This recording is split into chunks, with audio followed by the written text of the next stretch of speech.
Welcome to the RNN Weekly Newscast. Hello, this is Harper Dudlett giving you the current events on the Russian News Network. The pythovirus cybercum, a 30,000-year-old virus, comes back to life. The virus was found 100 feet deep in Siberian permafrost. The virus is dormant when frozen, but once it thaws, it will become infectious again. The virus is 1.5 micrometers, a very large virus. It comes into a cell, multiplies, and kills the cell, Dr. Chantal Abergil tells us. Next, invading Ukraine. When the Russian president was in Ukraine, rebels kicked him out of the country. He went to Moscow for help and requested that Russia invade. Russian and Ukraine troops have both gathered in Crimea, a peninsula below Ukraine. Ukraine's economy relies on Russia's gas. Russia told Ukraine that they would now have to pay full price for their gas. And lastly, the Winter Olympics. The Winter Olympics this year were held in Sochi, Russia. It has been warmer this year than it was in the London Summer Olympics. Ice has melted, and athletes claim that the slush and water made them fall. Athletes have also complained about the hotels for being dirty and badly run. One athlete said he found the maintenance crew eating lunch in his room. This is Ethan with some history on Russia.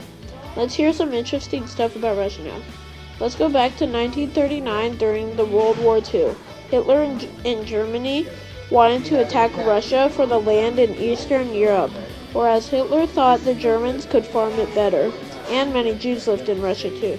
On 1941, Operation Barbarossa took place. Operation Barbarossa is a massive attack from Germany on Russia. Now there's a war after a war. When the World War II ended in 1945, Soviet and US, being major allies, had a conflict over national interests, known as the Cold War.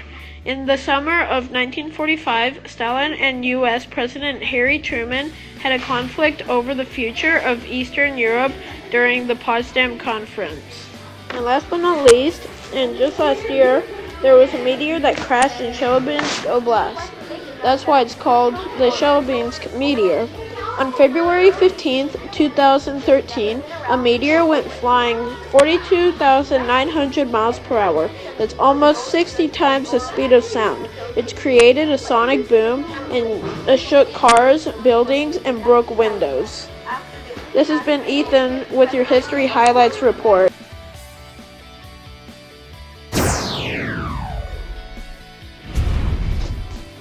Hello, this is Annika, and I'll be bringing you the weather. The Ural Mountains. This is one of the few mountain ranges in Russia. It is very cold, and its highest elevation is on Mount Narodina and is 1985 meters. Hello? This is Annika, and I will be bringing you the weather. First, let's look at Sochi, Russia. Sochi, Russia is warm, humid, and subtropical, making it an odd spot for the Olympics, which you will hear more about from Brian. Sochi is a large tourist attraction from its warm weather. Now for the weather in Moscow. This is the capital city of Russia. This, unlike Sochi, is a cold, dry place. It doesn't rain too often and has cooler temperatures.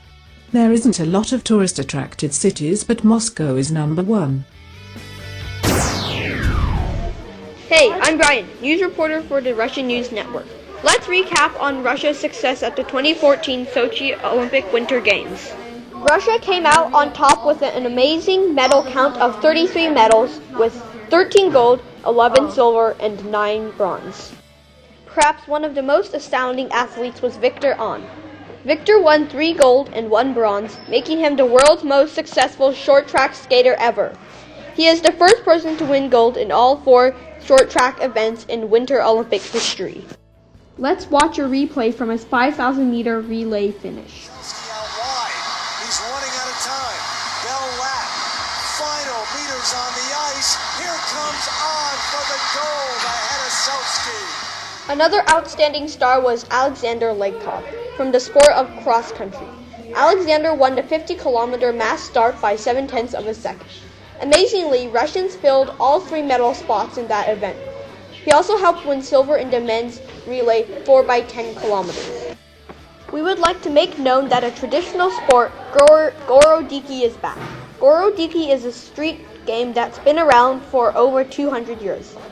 The 1960s and the 1970s were the golden years of Gorodiki in the Soviet Union, but interest in the sport waned until it experienced a rebirth in the 1990s after the International Federation of Gorodiki Sport was formed.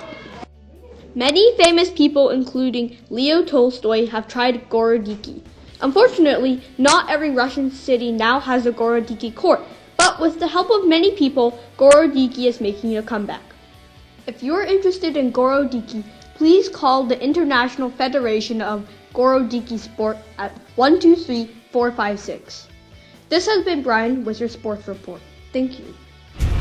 RNN would like to present to you what we thought were the top 3 inspiring Sochi moments. Here's our first story. Nothing can beat the human spirit when chasing a dream. 17-year-old Michael Martinez from the Philippines proved just that. Despite financial difficulties with no government support, he became the first figure skater to represent his country at the Olympics. His family had to mortgage their house to send him to Sochi, and though finished 19th, was considered a star of the future. Our second story is about a Norwegian biathlete, Ole Barnadalen, who claimed his 13th Olympic title in the mixed biathlon. What makes his achievement even more amazing is the fact that the 40-year-old man didn't begin his career until he was 20. He has won at least 2 medals since the Nagano Games in 1998 and is now the most decorated Winter Olympian of all time. Our last story is about a touching display of sportsmanship. Swiss cross-country skier Dario Colonna won gold in a 15-kilometer skiathlon and then waited to congratulate last-place finisher Roberto Carcelon of Peru, who finished 87th with a broken rib 11 minutes after everyone else. To everyone's surprise, the Swiss skier appeared still carrying his skis to greet the Peruvian with a handshake. Thank you for watching the weekly news at the Russian News Network. Up next, we have an update on the Malaysian Boeing 777 aircraft that disappeared over the waters off southern Vietnam. That story will be after this break. Thanks for joining us at RNN. Hello. I present to you a product that will wipe out all compact dust cleaners.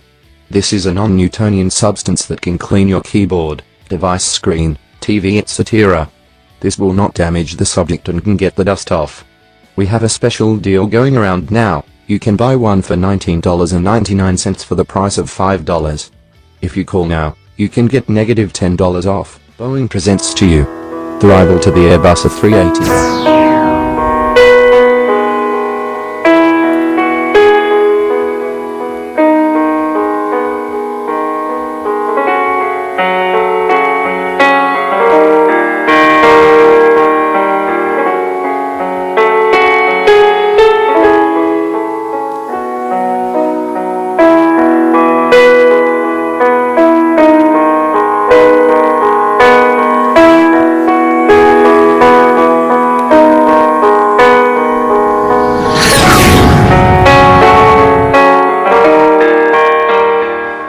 It's a pillow.